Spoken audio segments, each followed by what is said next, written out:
Salve, salve, querida turma, aqui quem está falando é o professor Carlos Henrique. E na nossa aula de hoje nós vamos dar continuidade à temática da unidade 2 que aborda as redes e a formação do espaço geográfico.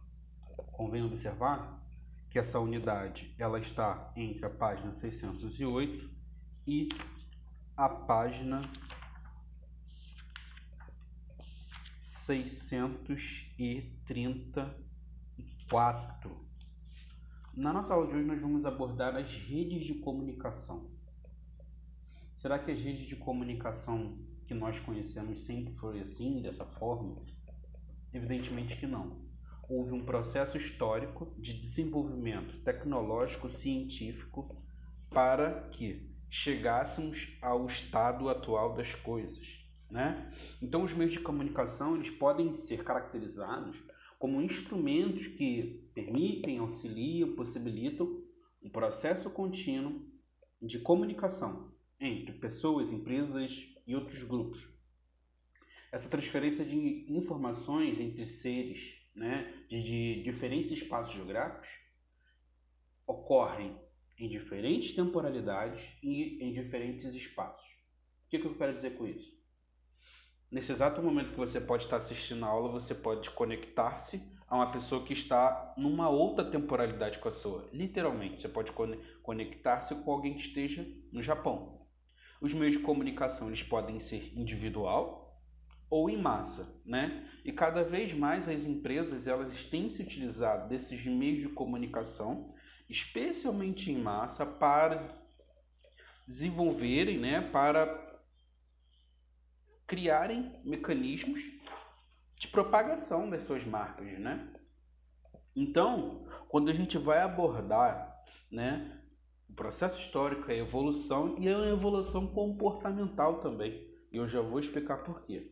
Então, as redes materiais, elas possibilitam a transferência de mercadorias ou pessoas de uma parte do espaço geográfico para outro.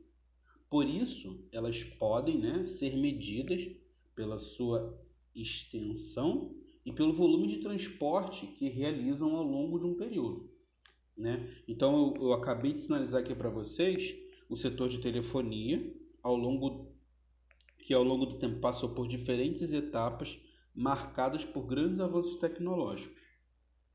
Outra coisa que a gente tem que destacar, né, é que com a Revolução Industrial, a extensão e a densidade das redes de transporte elas cresceram brutalmente e houve também uma diversificação de suas funções e o surgimento de redes imateriais. O que eu quero dizer com redes imateriais?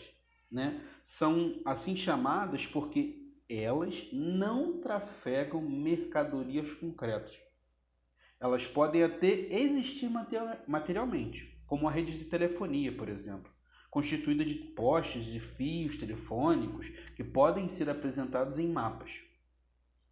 Em outros casos, as redes imateriais são parcialmente inexistentes, do ponto de vista material. É o caso, por exemplo, das redes de rádio e de televisão, nas quais as estações de emissão e os receptores de sinais, os aparelhos, no caso, que temos em casa, existem, mas as ondas não utilizam linhas de transmissão, pois são propagadas pela atmosfera em níveis invisíveis, né? Então a gente percebe que com o desenvolvimento da globalização houve, né, uma mudança das residências. Cada vez mais a figura do aparelho, do meio de comunicação, ele centraliza a atenção da família. E muito pensando nisso, né, as empresas elas se valem desse processo, elas se valem desses meios para criarem propaganda, criarem todo um mecanismo para venda de suas mercadorias. Tá certo? Então, a gente percebe que houve, e a globalização ela potencializou isso, né? A Revolução Industrial, a terceira Revolução Industrial, a Revolução Técnica, Científica e Informacional, como diria o professor Milton Santos, ela possibilitou a propagação e desenvolvimento, né, de meios de comunicação, né, de meios de computador, internet, etc. Então, isso facilitou um grande desenvolvimento dos meios de comunicação.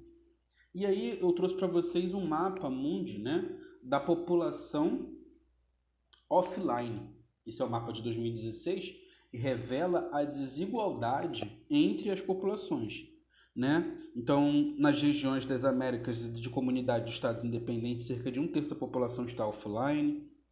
Até o final de 2016, 3,9 trilhões de pessoas, ou seja, 53% da população mundial, não usava a internet. Então, a internet ela acaba também, o acesso à internet é mais um reflexo das desigualdades, né? Quando a gente aborda a globalização, ela é capaz de, primeiro, potencializar, né, diferenças locais. Então, há movimentos de resistência, mas também ela é capaz de criar formas de homogeneização cultural. Ou seja, uma igualização, será que eu posso dizer dessa forma? Mas fica igual, né? Então, você tem um comportamento cultural, seja de roupa, seja de moda, etc., nos Estados Unidos, na Europa, na América Latina, tá? Então, quando a gente vai analisar as redes de comunicação no Brasil, a gente percebe que essa desigualdade ela se expressa também nas regiões do Brasil. E aí é evidente, né? A região que apresenta maior acesso, né, com utilização de domicílio é a região sudeste, né? Tanto na área urbana como na área rural.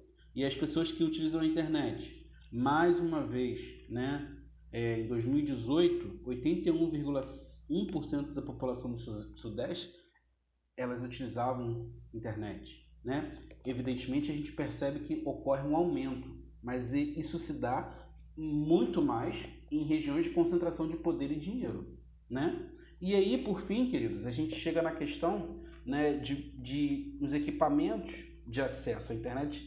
O celular ele é um grande equipamento e ele tem sido cada vez mais utilizado para o acesso à internet e suas derivações, né? E a gente, por meio do celular, a gente consegue também ter acesso à comunicação. Dá para debater muita coisa, inclusive a propagação de notícias mentirosas, a utilização de plataformas sociais como o WhatsApp, como uma grande difusora, né, de fake news. Dá para criar um grande debate dentro dessa perspectiva que utiliza os meios de comunicação, notícias mentirosas e toda a utilização política disso. Queridos e queridas, espero poder ter ajudado na compreensão dessa aula. Um grande abraço a todos e até uma próxima.